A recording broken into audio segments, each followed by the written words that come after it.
आणखीन एक मुंबईतली बातमी आपण बघणार आहोत। मातोश्रीवर शिवसेना पक्षप्रमुख उद्धव ठाकरे यांच्या उपस्थितीत ईशान्य मुंबईतल्या शिवसेनेच्या सगळ्या 60 पदाधिकाऱ्यांची बैठक सुरू आहे अशी माहिती कळते।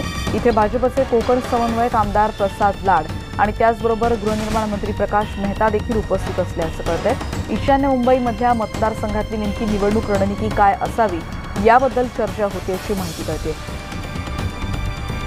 उदय जाधव आमचे प्रतिनिधी आता त्यांच्याकडून अधिक माहिती घेऊयात। उदय, आताचे अपडेट्स।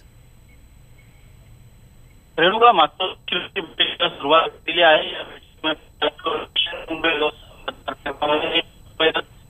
उमेदवार निवडून आणण्यासाठी जी काही रणनीती केली पाहिजे त्या महत्त्वाची आहे।